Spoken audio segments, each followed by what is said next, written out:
भगवान कुबेर पूर्व जन्म में एक गुणनिधि नाम के गरीब ब्राह्मण थे। बचपन में उन्होंने अपने पिता से धर्मशास्त्र की शिक्षा ली, लेकिन गलत संगत में आने के कारण उन्हें जुआ खेलने और चोरी की लत लग गई। गुणनिधि की इन हरकतों से परेशान होकर उनके पिता ने उन्हें घर से बाहर निकाल दिया। घर से निकाले जाने के बाद उनकी हालत दयनीय हो गई और वे लोगों के घर जा जाकर भोजन मांगने लगे। एक दिन गुणनिधि भोजन की तलाश में गांव-गांव भटक रहे थे, लेकिन उन्हें उस दिन किसी ने भोजन नहीं दिया। इसके बाद गुणनिधि भूख और प्यास से परेशान हो गए। भूख और प्यास के कारण गुणनिधि भटकते भटकते जंगल की ओर निकल पड़े। जंगल में उन्हें कुछ ब्राह्मण भोग की सामग्री ले जाते हुए दिखाई दिए। भूख की सामग्री को देख गुणनिधि की भूख और भी ज्यादा बढ़ गई और खाने के लालच में वह ब्राह्मणों के पीछे पीछे चल दिए।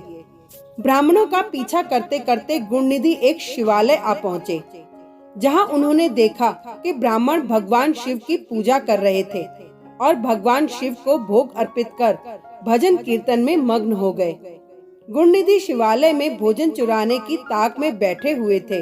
उन्हें भोजन चुराने का मौका रात को तब मिला जब भजन कीर्तन समाप्त कर सभी ब्राह्मण सो गए थे।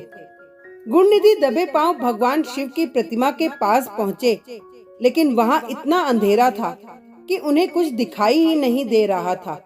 इसलिए उन्होंने एक दीपक जलाया, लेकिन वह दीपक हवा के कारण बुझ गया और यह क्रम बार बार चलता रहा।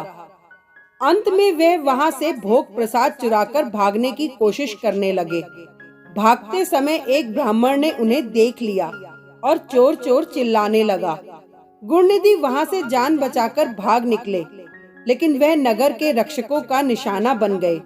भोजन चुराकर भागते समय गुणनिधि की मौत हो गई, लेकिन अनजाने में उनसे महाशिवरात्रि के व्रत का पालन हो गया था, जिसके कारण वह उस व्रत के शुभ फल के हकदार बन गए थे। अनजाने में महाशिवरात्रि के व्रत का पालन हो जाने की वजह से गुणनिधि अपने अगले जन्म में कलिंग देश के राजा बने। अपने इस जन्म में गुणनिधि भगवान शिव के परम भक्त हुए थे।